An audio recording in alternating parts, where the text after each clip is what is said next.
Past perfect tense.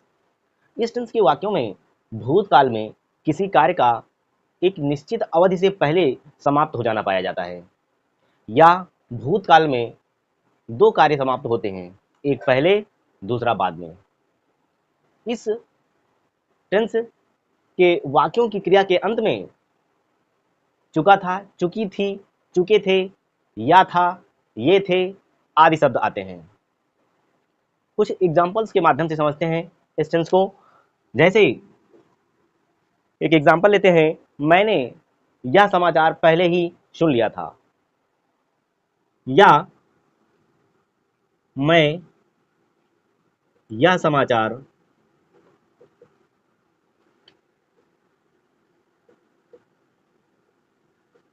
पहले ही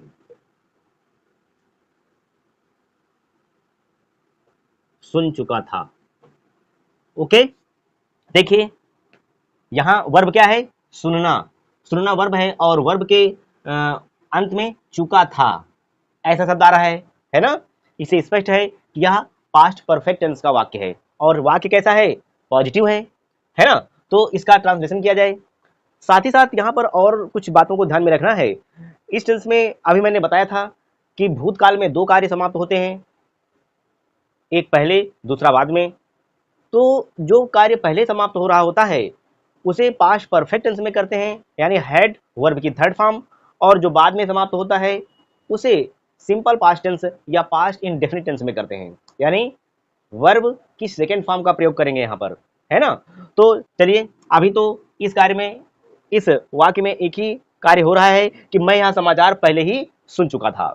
तो translation करते हैं। पहले रूल समझिए, subject plus had plus verb की third form plus object plus other word. Okay, subject क्या है, आई मैंने लिख दिया। फिर हैड हेल्पिंग वर्ब, वर्ब की थर्ड फॉर्म है तो सुनना यहां पर है, तो इसका थर्ड फॉर्म क्या हो जाएगा, हियर, हियर्ड, हियर्ड। तो यहां पर हो जाएगा आई हैड हियर्ड, मैं सुन चुका था, या पहले ही सुन चुका था, पहले ही सुन चुका था। इससे इतना पहले कर लीजिए, तो आई हैड ऑलरेडी हियर्ड। यहां पर हम इसे ऐसे भी लिख सकते हैं कि आई हैड ऑलरेडी हियर्ड, मैं पहले ही सुन चुका था दिस न्यूज, यह समाचार, है ना। क्या होगा, इसका ट्रांसलेशन क्या होगा, I had already heard this news, मैं यह समाचार पहले ही सुन चुका था। ठीक है, अब एक ऐसा वाक्य देखते हैं जिसमें दो कार्य समाप्त हो रहे हों भूतकाल में, एक पहले दूसरा बाद में। सेंटेंस क्या है, सोने से पहले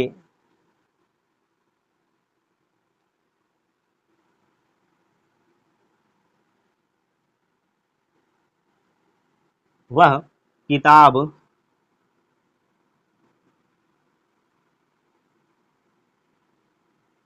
पढ़ चुकी थी। दो कार्य हो रहे हैं, एक पहले दूसरा बाद में। तो पहले क्या हो रहा है कि वह किताब पढ़ चुकी थी, है ना। तो इसे हम पास्ट परफेक्ट टेंस में करेंगे। तो रूल क्या होगा, सबसे पहले सब्जेक्ट, तो सब्जेक्ट क्या है, वह पढ़ चुकी थी। यहां पर वह है तो यहां सब्जेक्ट के रूप में प्रयोग करेंगे सी, है ना। She had read. अब जो रीड है यह एक वीक वर्ब है और इसके तीनों फॉर्म रीड रीड रीड ही होते हैं। तो सी हैड रीड, वह पढ़ चुकी थी, she had read the book, वह किताब पढ़ चुकी थी सोने से पहले। अब सेकंड यहां पर जो वाक्य है वह क्या है, सोना है उसे, तो सोने से पहले, तो बिफोर, इसे पास्ट इंडेफिनिट टेंस या सिंपल पास्ट टेंस में करेंगे। तो बिफोर सी, सब्जेक्ट प्लस वर्ब की सेकंड फॉर्म, बिफोर सी स्लेप्ट, बिफोर सी स्लेप्ट, है ना। स्लीप, स्लेप्ट, स्लेप्ट, तो सेकंड फॉर्म स्लेप्ट आ गया। She had read the book before she slept. इन्हें नोट डाउन करिए। नोट डाउन हो गया? ओके, चलिए अगला सेंटेंस है अभिनव अपना गृह कार्य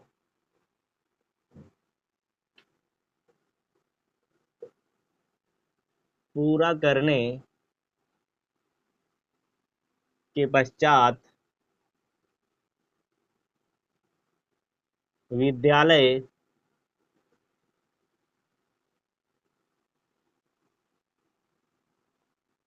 चला गया था।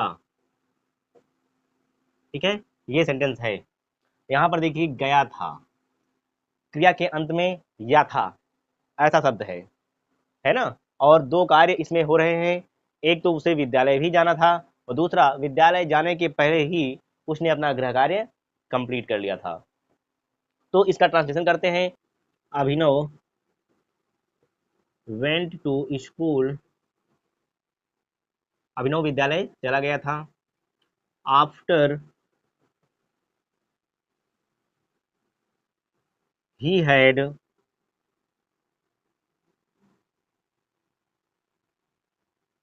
completed his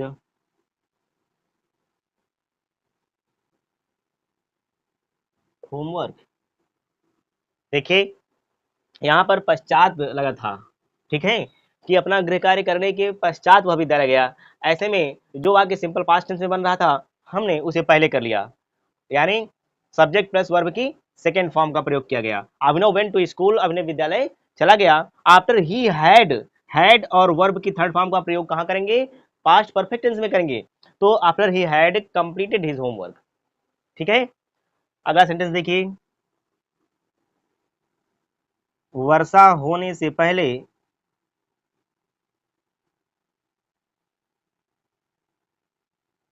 वर्षा होने से पहले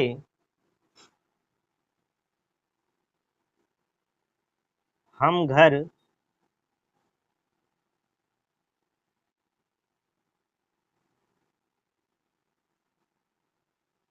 पहुंच चुके थे। ठीक है, सेंटेंस क्या है? वर्षा होने से पहले हम घर पहुंच चुके थे। इसमें भी भूतकाल में ही दो कार्य पूरे हो रहे हैं। ठीक है, तो जो कार्य पहले हो रहा है उसे हम पास्ट परफेक्ट टेंस में कर लेते हैं। तो वर्षा होने से पहले हम घर पहुंच चुके थे, हम घर पहले ही पहुंच चुके थे। ठीक है, तो इसे हम पास्ट परफेक्ट टेंस में करेंगे, यानी हैड और वर्ब की थर्ड फॉर्म का प्रयोग किया जाएगा। तो वी हैड पहुंच जाना है ना, पहुंचना यहाँ पर वर्ब है, पहुंच चुके थे। देखिए वर्ब के अंत में चुके थे का शब्द का प्रयोग हो रहा है। तो वी हैड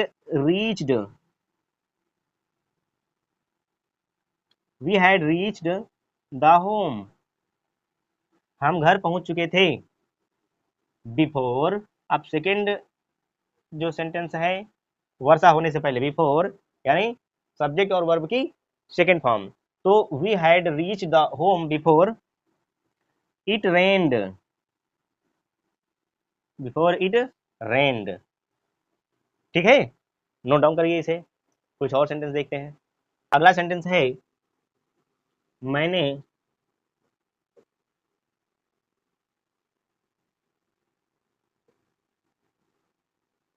यह घर पहले नहीं देखा था। सेंटेंस क्या है? मैंने यह घर पहले नहीं देखा था, पहले नहीं देखा था। तो इसका ट्रांसलेशन क्या क्या होगा? इसका इंग्लिश में ट्रांसलेशन करिए तो यहां पर हो जाएगा I had not seen, verb की हैड और वर्ब की third form. I had not seen this house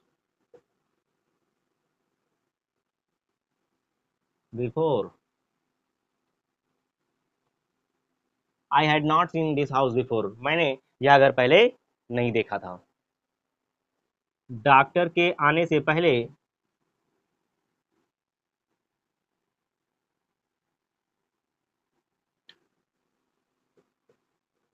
मरीज मरा नहीं था।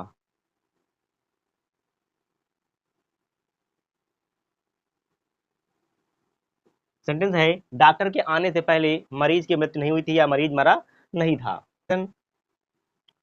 The patient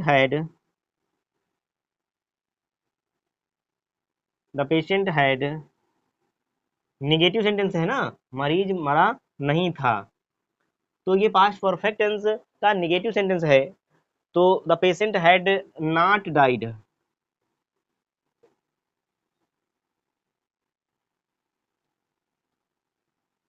the patient had not died before doctor came.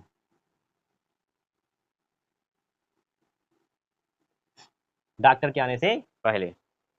Okay, समझ में आ रहा है।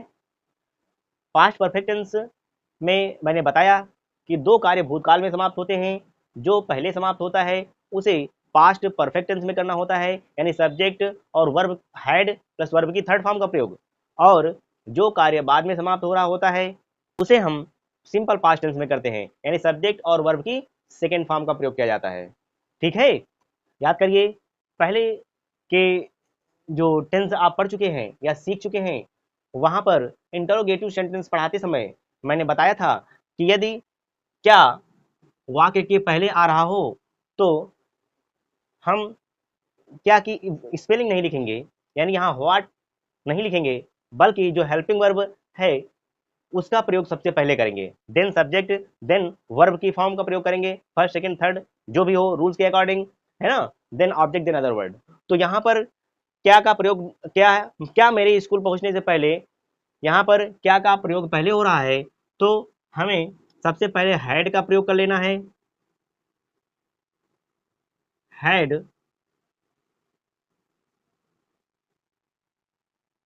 घंटी बज चुकी थी, है ना, जो कार्य पहले हो रहा है उसे हमें पहले करना है, तो हैड द बेल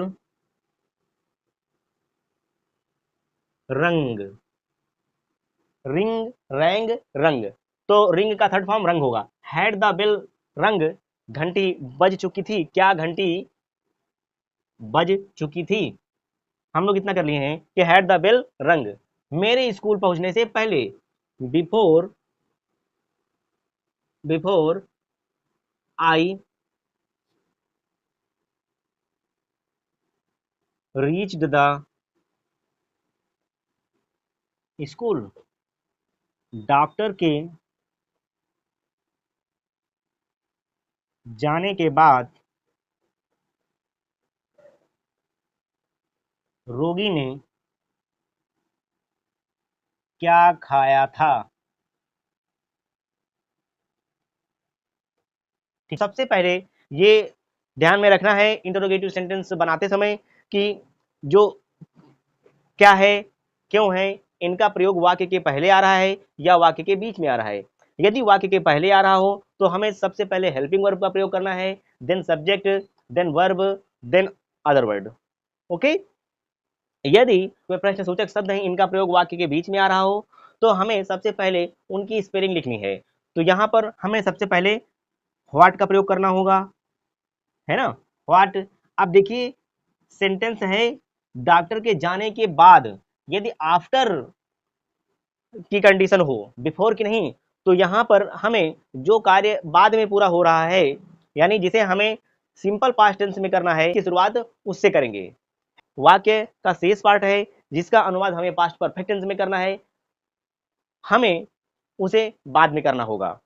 ठीक, तो यहाँ पर व्हाट, चूंकि सिंपल पास्ट टेंस हम पहले कर रहे हैं आफ्टर की कंडीशन होने पर, तो सिंपल पास्ट टेंस में हम इंटरोगेटिव बनाते समय या नेगेटिव या इंटरोगेटिव बनाते समय हम डिड का प्रयोग करते हैं, है ना। तो यहाँ पर what did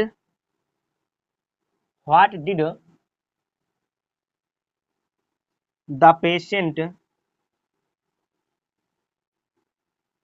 what did the patient eat, रोगी ने क्या खाया था। डिड का प्रयोग क्यों किया गया, क्योंकि हम यहाँ पर सिंपल पास्ट टेंस में इसे कर रहे हैं। ठीक है, what did the patient eat, रोगी ने क्या खाया था, रोगी ने क्या खाया था, after the doctor had gone. देखिए, after the doctor had gone, यहां पर हैड और वर्ब की थर्ड फॉर्म का प्रयोग कर दिया गया।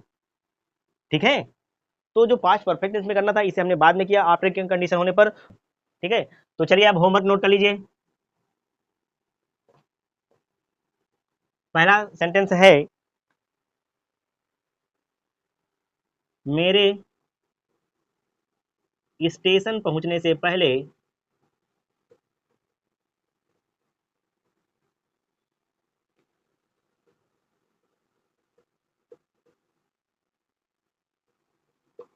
गाड़ी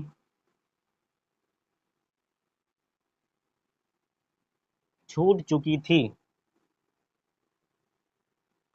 नेक्स्ट सेंटेंस है, पुलिस के आने से पूर्व ही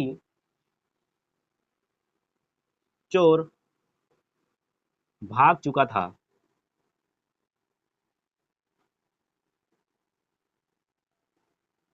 नेक्स्ट सेंटेंस है,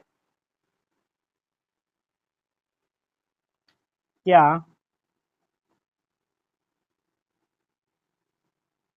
सूरज निकलने से पहले वे चाय पी चुके थे।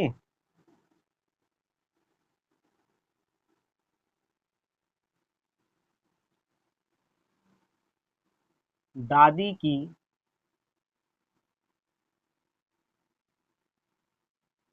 कहानी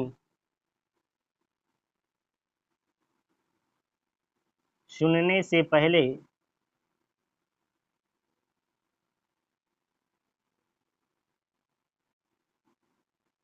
कितने बच्चे सो चुके थे।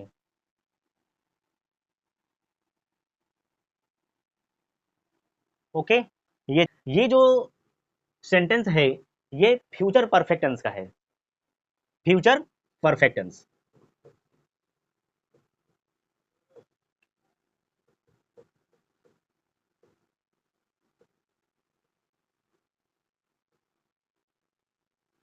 फ्यूचर परफेक्ट टेंस कैसे आइडेंटिफाई किया?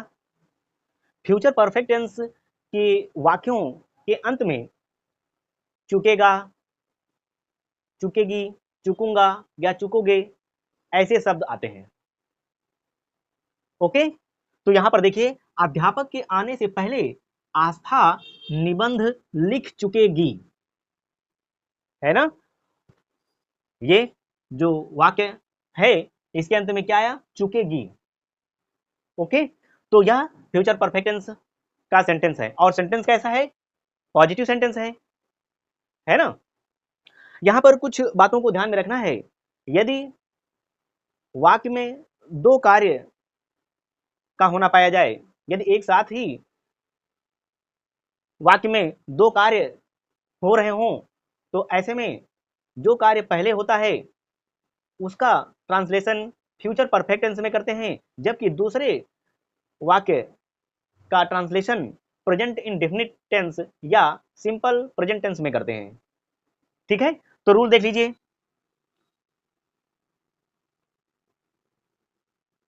रूल है, सबसे पहले फ्यूचर परफेक्ट टेंस का रूल देखिए, तो सब्जेक्ट प्लस विल हैव या शैल हैव का प्रयोग करेंगे हेल्पिंग वर्ब के रूप में, प्लस मेन वर्ब की थर्ड फॉर्म प्रयोग करेंगे, plus object plus other word. Okay, और सिंपल प्रेजेंट टेंस का रूल जानते ही हैं आप, यानी सब्जेक्ट के अकॉर्डिंग हमें वर्ब की फर्स्ट फॉर्म का प्रयोग करना है ना। ये क्लास आप लोग कर चुके हैं। तो देखिए इसका ट्रांसलेशन किया जाए। अब इस टेंस में, इस वाक्य में देखिए, एक ही वाक्य में दो कार्यों का होना पाया जा रहा है। ऐसे में जो पहला वाक्य है जो पहले समाप्त हो रहा है उसका ट्रांसलेशन हम फ्यूचर परफेक्ट टेंस में करेंगे। अध्यापक के आने से पहले आस्था निबंध लिख चुकेगी। तो पहले कौन सा कार्य हो रहा है? आस्था निबंध लिख चुकेगी। तो ट्रांसलेशन करते हैं। आस्था, आस्था के साथ विल हैव का प्रयोग किया जाएगा। देखिए, आई वी सब्जेक्ट के साथ शैल हैव का प्रयोग करेंगे, बाकी सभी कर्ताओं के साथ विल हैव का प्रयोग किया जाएगा। ओके, ध्यान रखना है। तो आस्था विल हैव, अब वर्ब की थर्ड फॉर्म, मेन वर्ब क्या है? लिखना। तो आस्था will have retain the essay,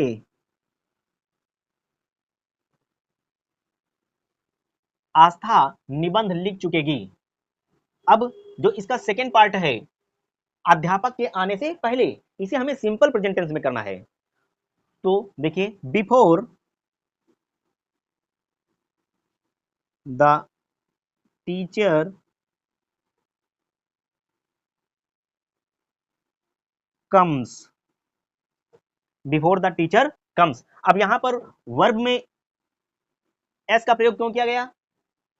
क्योंकि रूल जानते हैं आप कि सिंपल प्रेजेंट टेंस या प्रेजेंट इंडेफिनिट टेंस में सब्जेक्ट यदि सिंगुलर नंबर है, यानी ही सी इट नेम है, तो इनके साथ वर्ब की फर्स्ट फॉर्म में यस या ईएस का प्रयोग करेंगे, जबकि प्लूरल नंबर सब्जेक्ट के साथ यस या ईएस का प्रयोग नहीं किया जाएगा। अगला सेंटेंस है, आपके आने से पहले मैं अपनी पुस्तक पढ़ चुकूंगा। इसमें पहले कौन सा काम पूरा हो रहा है? मैं अपनी पुस्तक पढ़ चुकूंगा, है ना? ये कार्य पहले पूरा हो रहा है। तो मैंने बताया था, यदि एक ही वाक्य में दो कार्य हो रहे हों, तो जो कार्य पहले समाप्त होगा उसका ट्रांसलेशन हमें फ्यूचर परफेक्ट टेंस में करना है, जबकि दूसरे का ट्रांसलेशन सिंपल प्रेजेंट टेंस या प्रेजेंट इंडेफिनिट टेंस में करना है।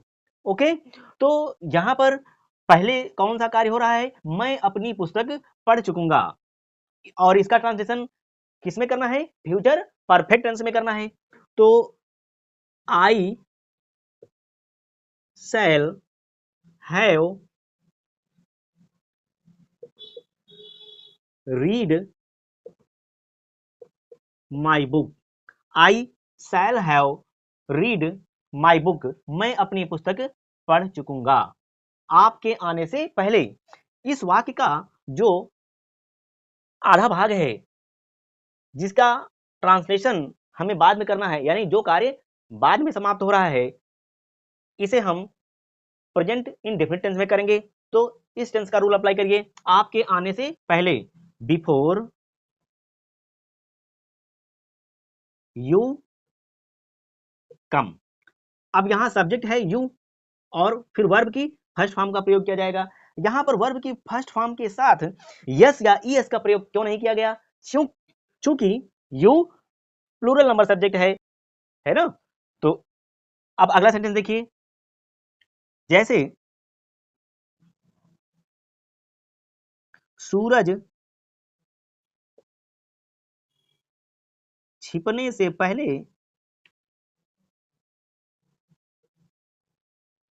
वे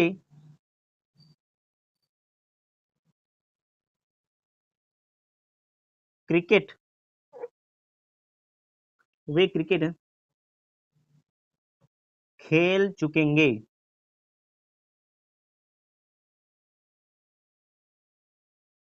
खेल चुकेंगे, इस वाक्य में भी दो कार्य हो रहे हैं। तो पहले कौन सा समाप्त हो रहा है? वे क्रिकेट खेल चुके होंगे,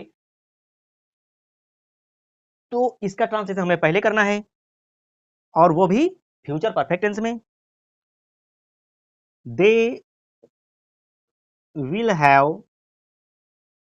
अब खेलना यहां पर वर्ब है, मेन वर्ब है खेलना, तो इसकी थर्ड फॉर्म का प्रयोग किया जाएगा। They will have played cricket, they will have played cricket, way cricket खेल चुकेंगे सूरज छिपने से पहले। अगला पार्ट क्या है? सूरज छिपने से पहले, और इसका ट्रांसलेशन हमें सिंपल प्रेजेंट टेंस में करना है। तो सिंपल प्रेजेंट टेंस के रूल्स के अकॉर्डिंग इसका ट्रांसलेशन करिए। Before sun sets. Sun. Next sentence है सोने से पहले बच्चे ने दूध नहीं पिया होगा। यह एक निगेटिव सेंटेंस है। तो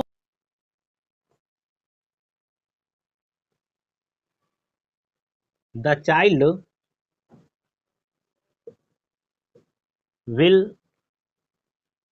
will not have drunk the milk।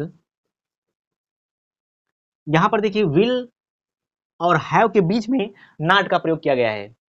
तो निगेटिव सेंटेंस बनाते समय यह ध्यान रखना है कि will या shall के तुरंत बाद not का प्रयोग कर देना है।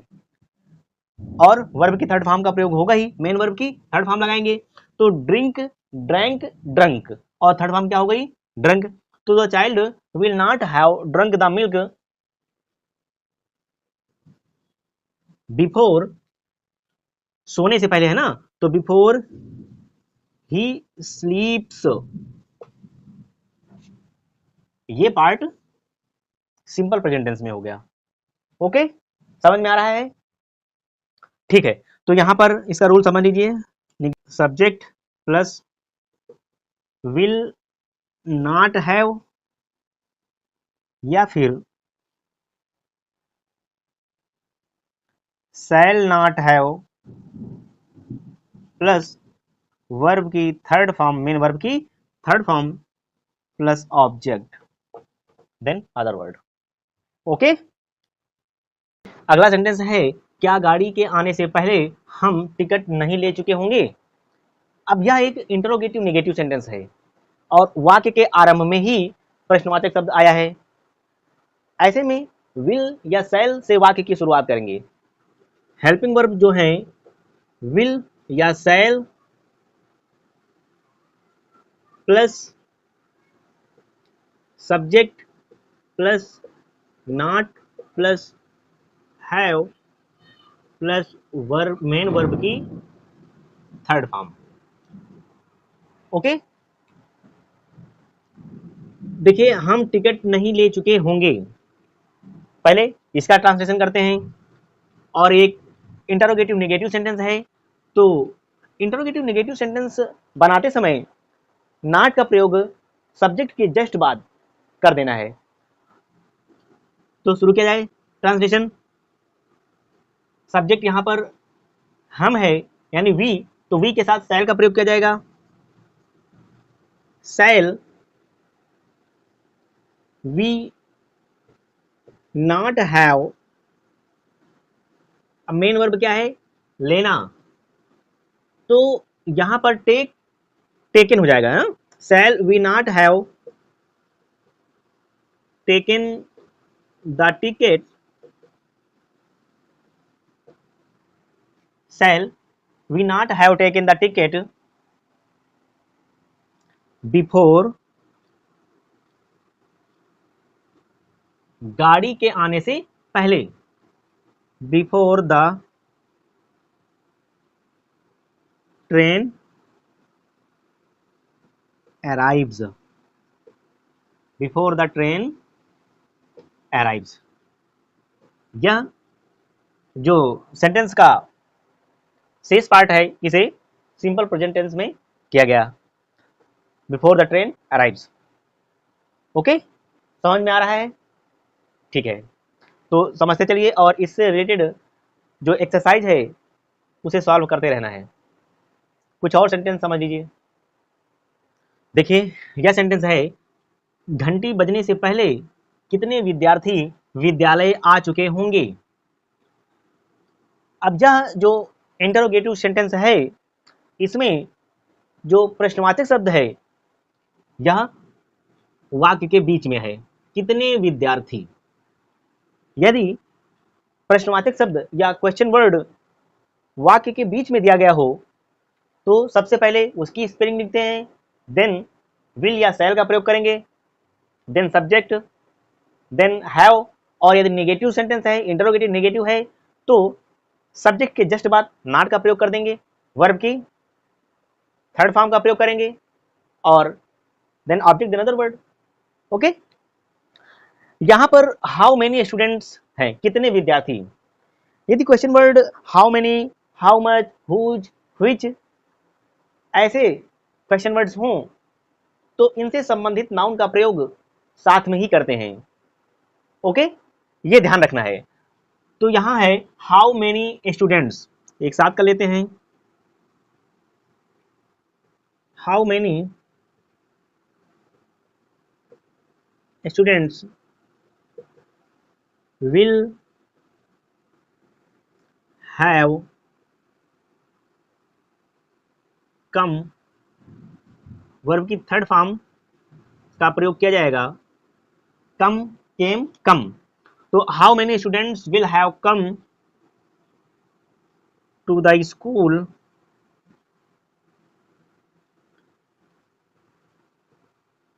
बिफोर, घंटी बजने से पहले। इसका शेष पार्ट क्या है, घंटी बजने से पहले, और इसे सिंपल प्रेजेंट टेंस में करना है, बिफोर द बेल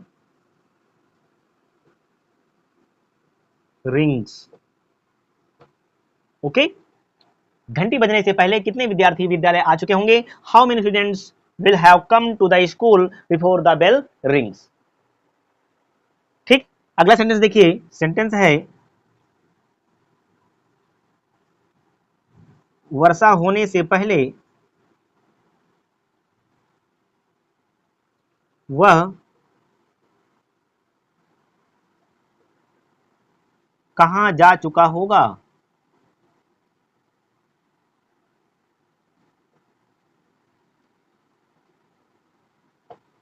वर्षा होने से पहले वह कहां जा चुका होगा। प्रश्नवाचक शब्द वाक्य के बीच में दिए गए हों तो ऐसी स्थिति में सबसे पहले उनकी स्पेलिंग लिखेंगे, देन विल या शैल का प्रयोग करेंगे, then subject, then have, then verb, then other word. तो यहां पर है व्हेयर, व्हेयर का प्रयोग सबसे पहले करेंगे, व्हेयर विल ही हैव, अब जाना वर्ब है तो go, went, gone third form gone हो जाएगा। Where will he have gone, वह कहां जा चुका होगा वर्षा होने से पहले, बिफोर इट रेन्स। ओके, तो एक बार मैं फ्यूचर परफेक्ट टेंस को फिर से समराइज कर देता हूं, ध्यान से सुनिएगा। इस टेंस की पहचान कैसे करेंगे, वाक्य के अंत में चुका होगा, चुके होंगे या चुकेंगे, चुकेगी, चुकूंगा, चुकोगे ऐसे शब्द आएंगे तो यह फ्यूचर परफेक्ट टेंस हो जाएगा।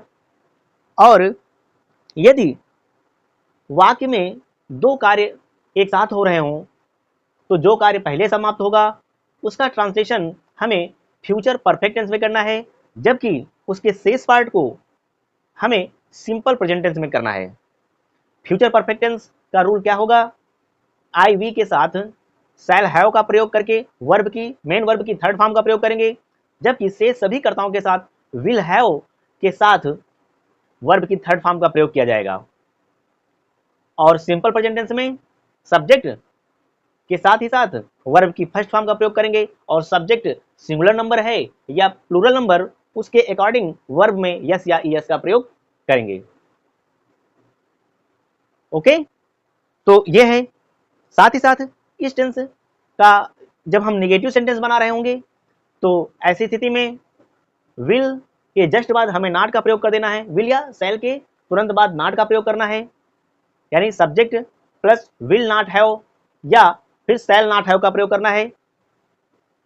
और यदि इसका इंटरोगेटिव सेंटेंस बना रहे हों तो क्या करना है, ऐसी स्थिति को ध्यान में रखना है जब प्रश्नवाचक शब्द से ही वाक्य की शुरुआत हो रही हो तो जो हेल्पिंग वर्ब हैं विल या शैल इनका प्रयोग सबसे पहले करना है, then subject, then have, then verb की third form, then other word.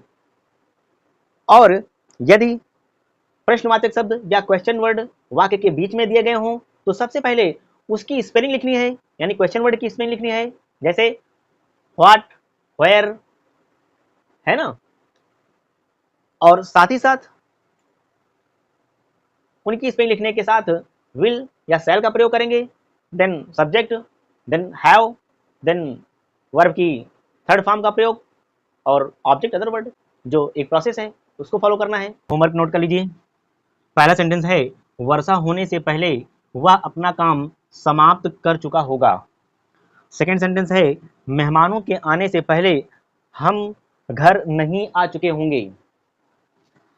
Third sentence है क्या सूर्योदय से पहले चिड़ियां चहचहाने लगी होंगी।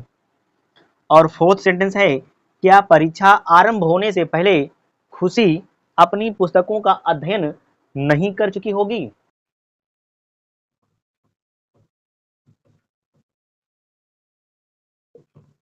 सुनील स्कूल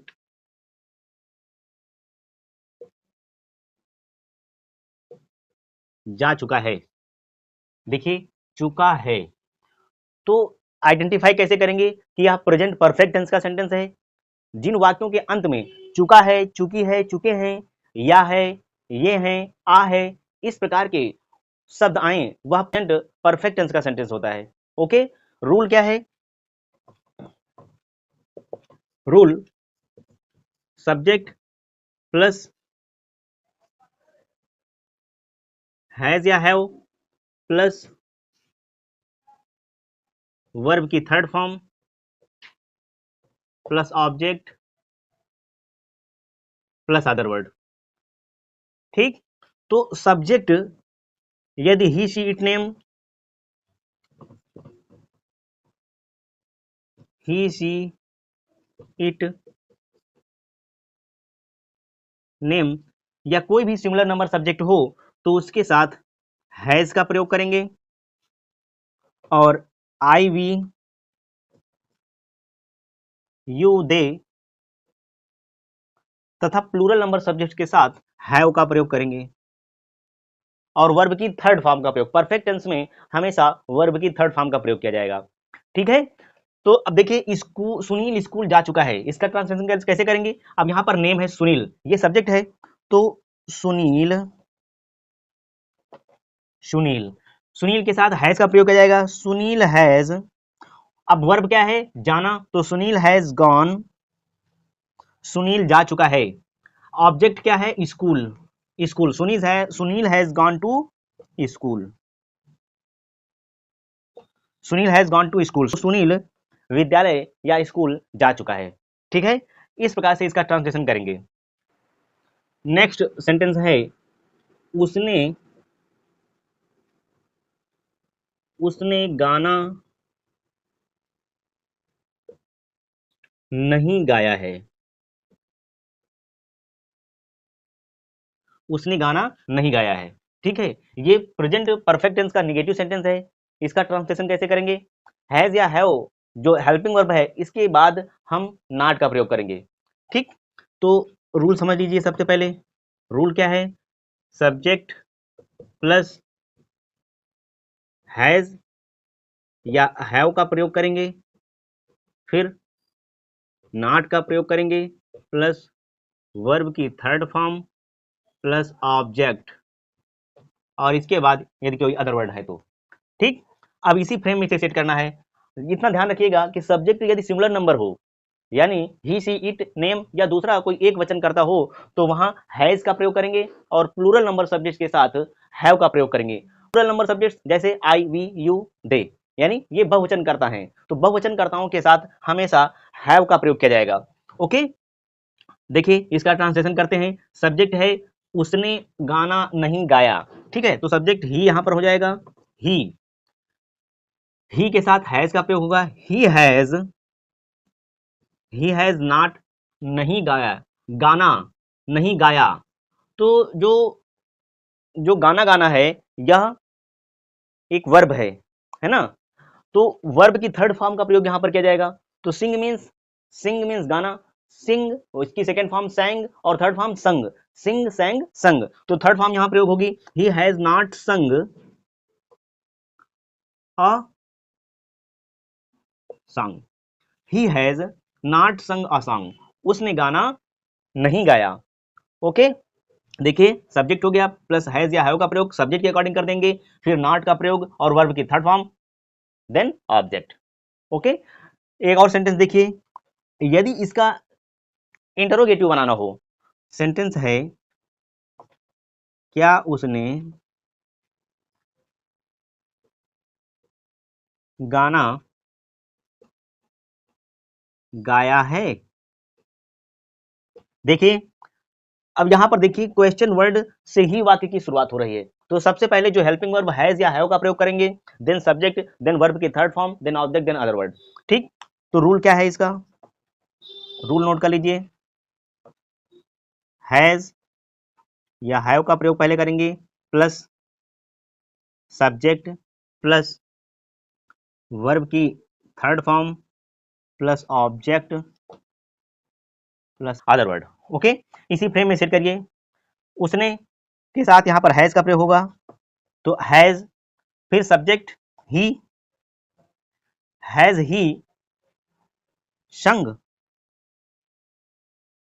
हैज ही संग, क्या उसने गाया अ सॉन्ग।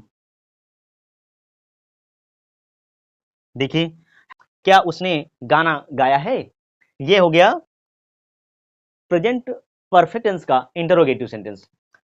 ओके, यदि यही सेंटेंस होता इंटरोगेटिव नेगेटिव में कि क्या उसने गाना नहीं गाया है, तो कैसे होता, हैज ही नॉट संग अ सॉन्ग, यानी वर्ब के पहले हमें नॉट का प्रयोग कर देना है। ठीक है, वर्ब के पहले नॉट का प्रयोग करना है, तो हैज ही नॉट संग अ सॉन्ग, ये होगा इसका इंटरोगेटिव नेगेटिव सेंटेंस। इन्हें नोट डाउन कर लीजिए, कुछ और सेंटेंस बताते हैं। अगला सेंटेंस है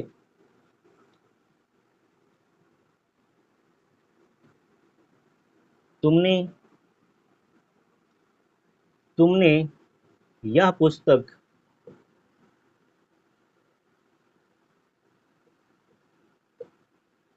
क्यों नहीं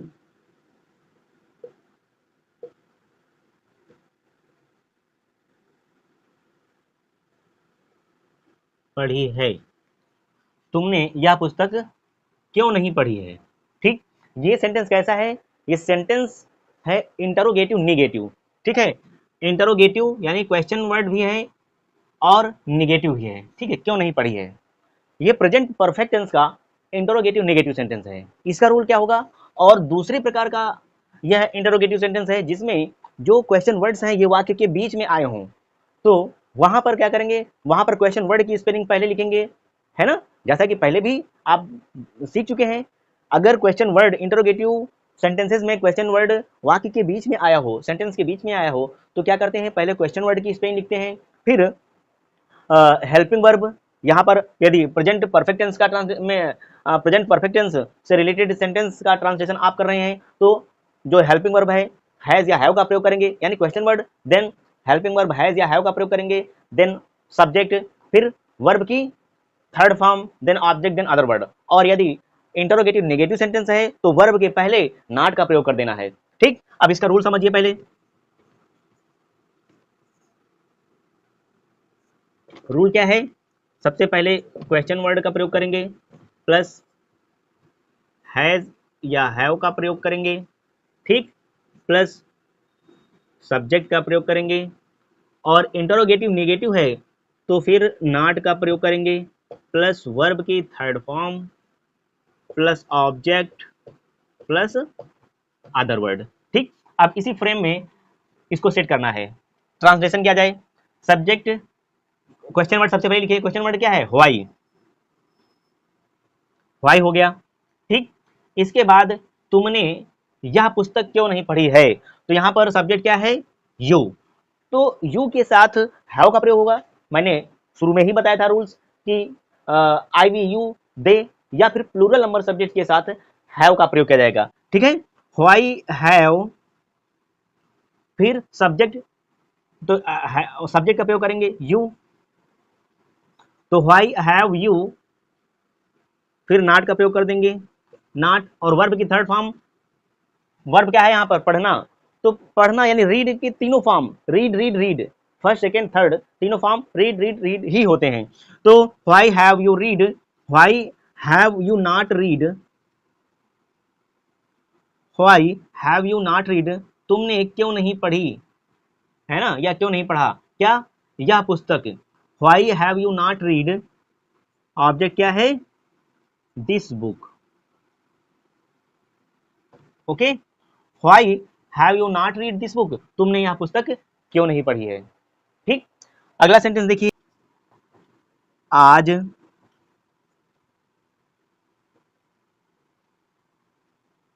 विद्यालय में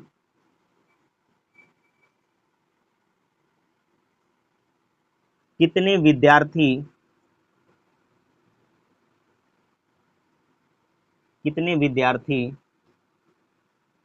आए हैं, आज विद्यालय में कितने विद्यार्थी आए हैं। ठीक है, ये सेंटेंस है। अब इसका ट्रांसलेशन कैसे करेंगे, देखिए, how much, how many, whose, which, इस प्रकार के क्वेश्चन वर्ड आए तो उनके साथ ही संबंधित नाउन का प्रयोग करना है। ठीक है, ये पहले आप सीख चुके हैं। तो यहां पर कितने विद्यार्थी, यानी हाउ मेनी स्टूडेंट्स पहले कर लेंगे, हाउ मेनी स्टूडेंट्स, कितने विद्यार्थी। अब कितने विद्यार्थी की बात हो रही है तो यहाँ पर बहुवचन की बात हो रही है। ठीक है, तो हेल्पिंग वर्ब हैव का प्रयोग किया जाएगा। हाउ मेनी स्टूडेंट्स हैव, अब वर्ब की थर्ड फॉर्म, तो how many students have come, came, come, third form क्या हो गया, कम।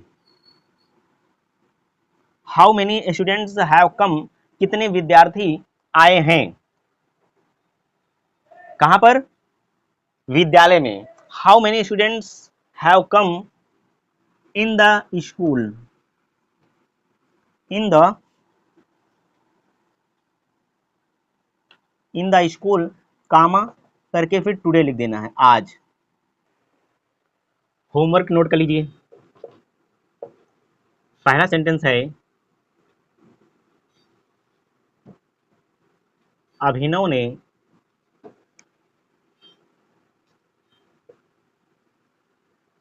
भूगोल के सभी पाठ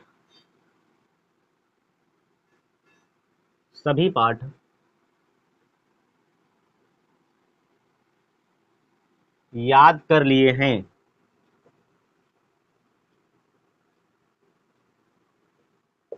अभिनव ने भूगोल के सभी पाठ याद कर लिए हैं। नेक्स्ट है,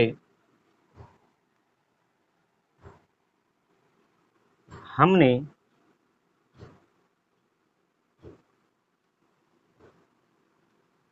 ऐसा व्यक्ति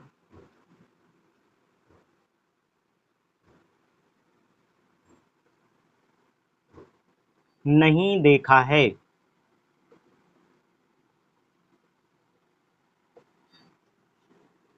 अगला सेंटेंस है, क्या उसने चोर पकड़ लिया है।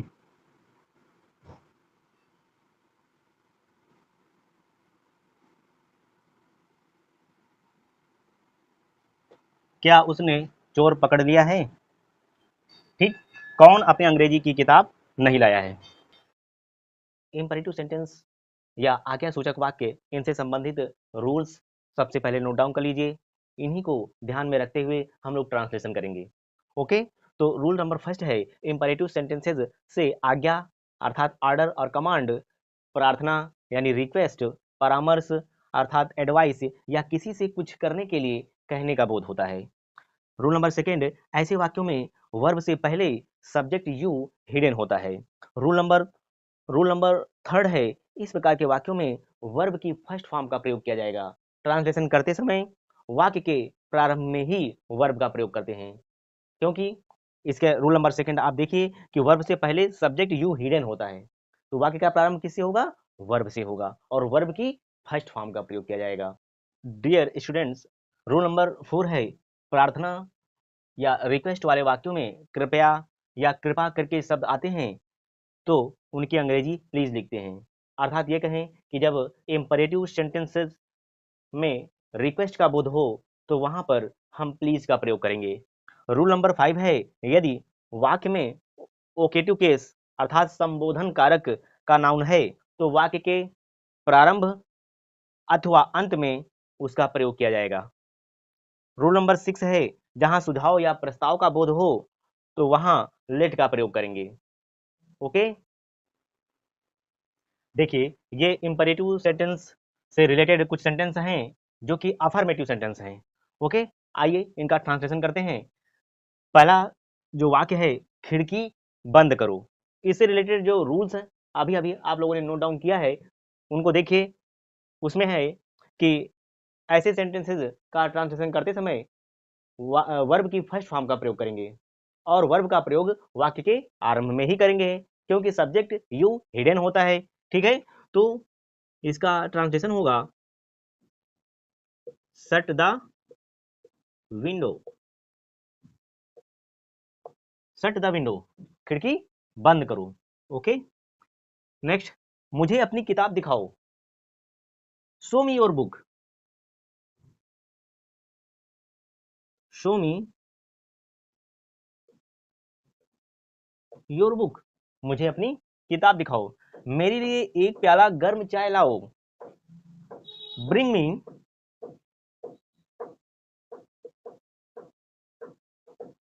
मी a cup of hot T, bring me a cup of hot T. Okay, next sentence है, कृपया मुझे 10 रुपए उधार दीजिए।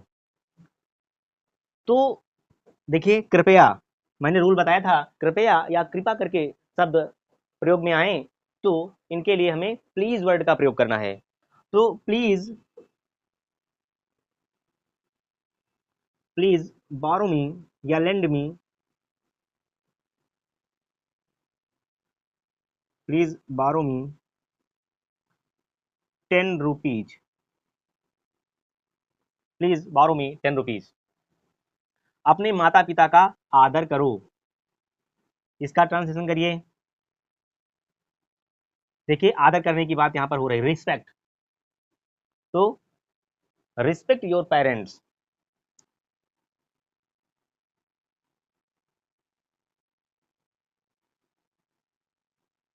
रिस्पेक्ट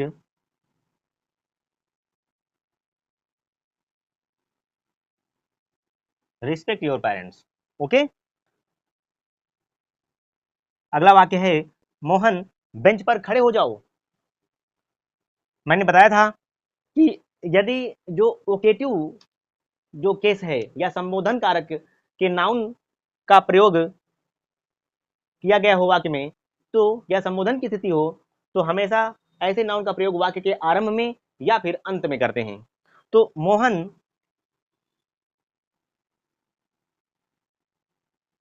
कामा लगा देंगे, मोहन बेंच पर खड़े हो जाओ, stand up on the bench, Mohan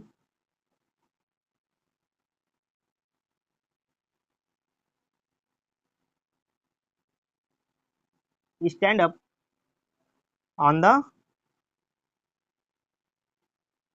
bench, या फिर stand up on the bench Mohan. Okay, अच्छी किताबें पढ़ो, तो रीड गुड बुक्स, वर्ब का प्रयोग पहले हो जाएगा।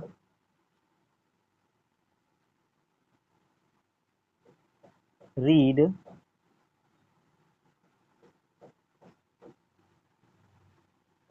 गुड बुक्स, उसे घर जाने दो, let him go to home.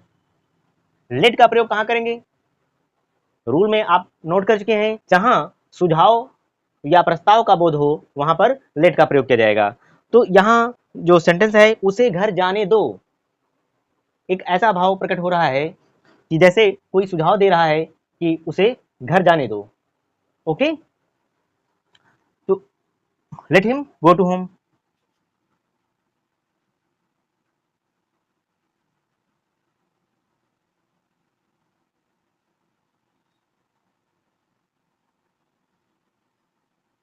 Let him go to home. और लास्ट सेंटेंस है, आओ हम बाजार चलें, let us go to market. Let us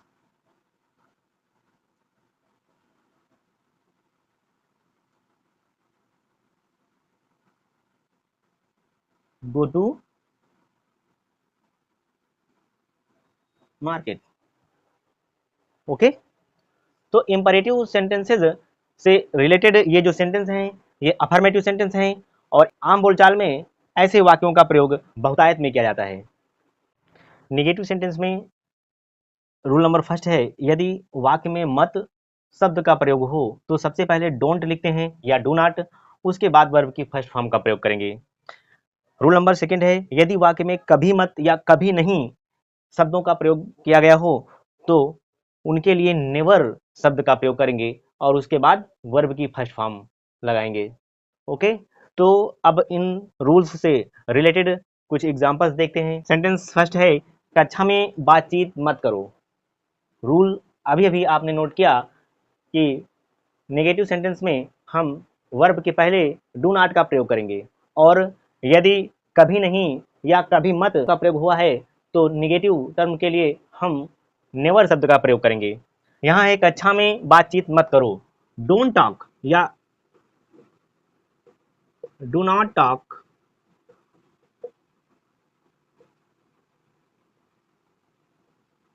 in the class, do not talk in the class. Okay, कृपया ऐसे पत्र मत लिखिए, please please do not right such letters, please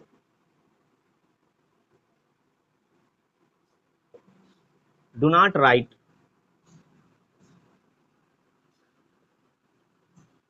such letters. अपनी पुरानी पुस्तकें मत बेचो, your don't sell don't sell your old books,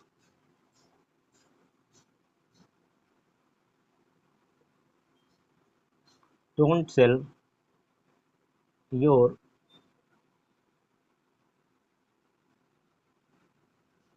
old books. इतने जोर से मत बोलो, do not speak so loudly, do not speak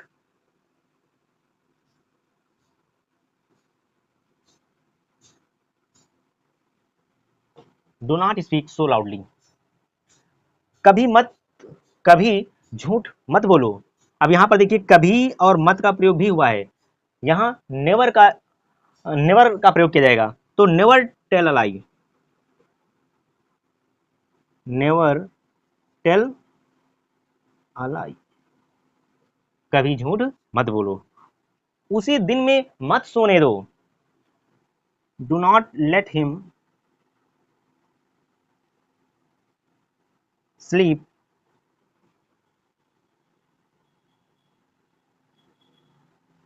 in the day. तो इंपरेटिव सेंटेंसेस से संबंधित जो अफर्मेटिव सेंटेंस और नेगेटिव सेंटेंस इनसे संबंधित रूल्स आपने सीखा। ये जो आज्ञा सूचक वाक्य हैं इनका प्रयोग आप बोलचाल में कर सकते हैं और बहुत ही सिंपल सेंटेंस होते हैं। बस ऑप्टेटिव सेंटेंस क्या होते हैं, ईश्वर से प्रार्थना या इच्छा प्रकट करने वाले वाक्यों को ऑप्टेटिव सेंटेंस कहते हैं। इन वाक्यों को में से प्रारंभ करते हैं तथा वाक्य के अंत में चिन्ह संबोधन चिन्ह का प्रयोग करते हैं। एग्जाम्पल्स हैं, भगवान तुम्हें दीर्घायु करे। ये कैसा सेंटेंस है, यह एक ऑप्टेटिव सेंटेंस है। इसका ट्रांसलेशन करिए। देखिए क्या है कि इन वाक्यों को में से प्रारंभ करते हैं और ईश्वर से प्रार्थना या इच्छा प्रकट करने वाले वाक्य ऑप्टेटिव सेंटेंस होते हैं। तो यहां पर भगवान तुम्हें दीर्घायु करे, मे गॉड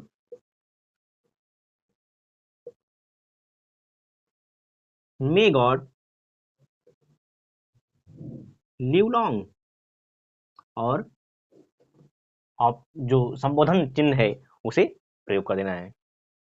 नेक्स्ट है, ईश्वर तुम्हारे बच्चे की रक्षा करें, may God protect your child,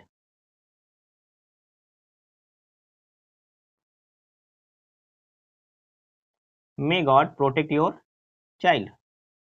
next है ईश्वर तुम्हें सफलता प्रदान करें, may God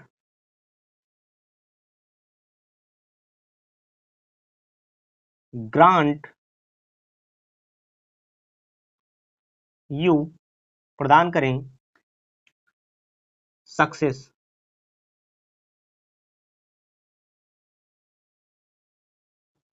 may God grant you success, ईश्वर तुम्हें ज्ञान प्रदान करें, may God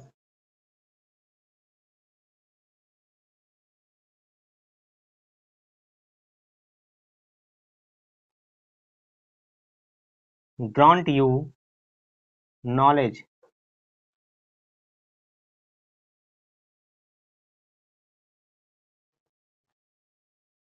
may God grant you knowledge.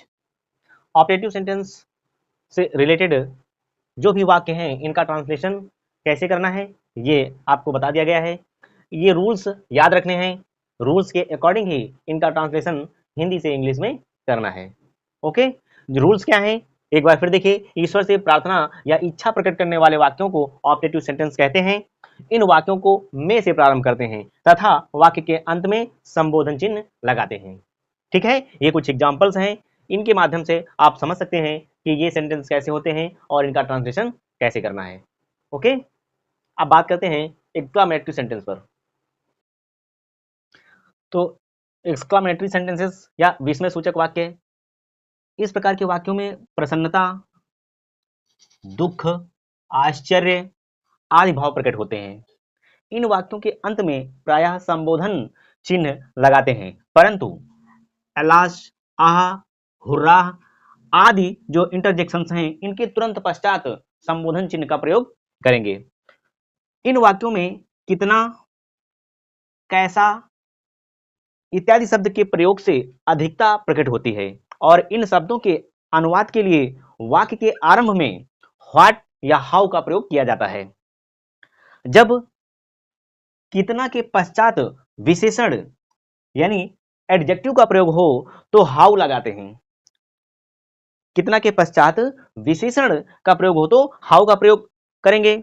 और यदि कितना, कितनी, कितने ऐसे शब्द आए और इनके पश्चात विशेषण तथा विशेषण के तुरंत बाद संज्ञा या नाउन का प्रयोग हो तो व्हाट अ का प्रयोग करेंगे। ओके, ये रूल्स हैं, इन्हें याद रखना है। इन्हीं के अकॉर्डिंग या इन्हीं रूल्स को ध्यान में रखते हुए एक्सक्लामेटरी सेंटेंसेस का ट्रांसलेशन करना है। ठीक है, कुछ एग्जांपल्स के माध्यम से समझते हैं, ट्रांसलेशन करते हैं। फर्स्ट सेंटेंस है वह कितना कमजोर है, और इसका ट्रांसलेशन क्या होगा, how weak he is, how weak he is, वह कितना कमजोर है। कितना के बाद विशेषण का प्रयोग हो तो हाउ का प्रयोग करेंगे, है ना। रूल आप समझ चुके हैं, उसी के अकॉर्डिंग ये ट्रांसलेशन किया गया। नेक्स्ट है तुम कितने साहसी लड़के हो, तुम कितने साहसी लड़के हो। देखिए कितने के पश्चात विशेषण का प्रयोग है साहसी और विशेषण के तुरंत बाद नाउन का प्रयोग भी आया है, तो यहां पर कौन सा रूल फिट होगा, वाक्य का जो आरंभ है व्हाट आ से करेंगे, what a brave,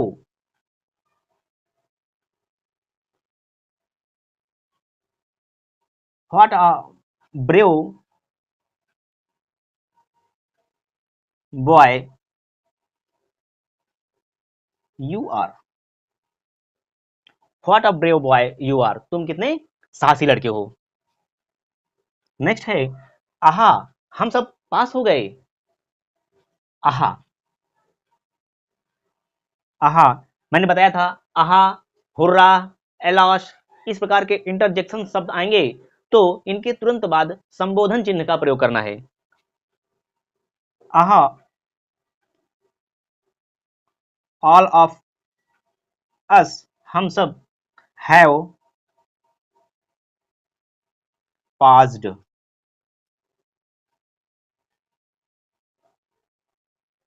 have passed. जब इंटरजेक्शन शब्द अलाश, आहा, हुर्रा इत्यादि आए तो इनके तुरंत बाद संबोधन चिन्ह का प्रयोग कर देंगे, तो वाक्य के अंत में फिर फुल स्टॉप का मार्क लगाएंगे। नेक्स्ट है आहा, हम तो मैच जीत गए, आहा, हम तो मैच जीत गए हैं। हुर्रा, खुशी व्यक्त की जा रही है, hurrah, we have won the match,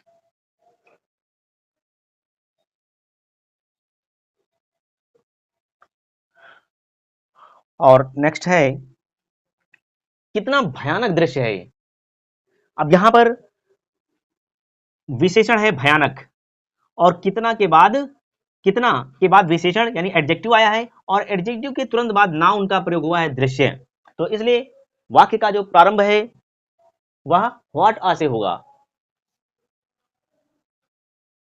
what a horrible, भयानक, कितना भयानक, what a horrible site it is, what a horrible site it is, कितना भयानक दृश्य है। ओके, तो इस प्रकार से जो एक्सक्लामेटरी सेंटेंसेस हैं इनका ट्रांसलेशन करना है। अब ऑपरेटिव सेंटेंसेस, एक्सक्लामेटरी सेंटेंसेस और इंपरेटिव सेंटेंसेस से रिलेटेड जो सेंटेंसेस हैं उनका होमवर्क मैं दे रहा हूं, उन्हें नोट डाउन करिए और इनकी प्रैक्टिस घर पे करनी है। होमवर्क नोट करिए। इंपरेटिव सेंटेंसेस हैं, गरीबों पर दया करो, सदैव सच बोलो, धूप में खड़े मत हो, परीक्षा में नकल मत करो, कभी किसी को गाली मत दो। ये इंपरेटिव सेंटेंस हैं, इनकी क्लास आप पहले ही कर चुके हैं, इनका ट्रांसलेशन करना है। बी सेक्शन है ऑपरेटिव सेंटेंसेस। फर्स्ट, ईश्वर आपको क्षमा करे, ईश्वर हमारे गुरु को दीर्घायु करें, ईश्वर तुम्हें अत्यधिक साहस प्रदान करें। और एक्सक्लामेटरी सेंटेंसेस हैं, फर्स्ट सेंटेंस है आहा, मैंने इनाम जीता। सेकंड है मौसम कितना सुहावना है, तुम कितने अच्छे व्यक्ति हो, तुम्हारी आवाज कितनी मधुर है। तो ये बहुत ही प्यारे वाक्य हैं, बहुत ही अच्छे सेंटेंसेस हैं, इनकी प्रैक्टिस घर पर करनी है, इनका ट्रांसलेशन करना है, रूल्स ध्यान में रखने हैं, और ऐसे सेंटेंसेस को आप रोजमर्रा के जीवन में प्रयोग भी कर सकते हैं। ओके, तो मिलते हैं अगली क्लास में। Thank you.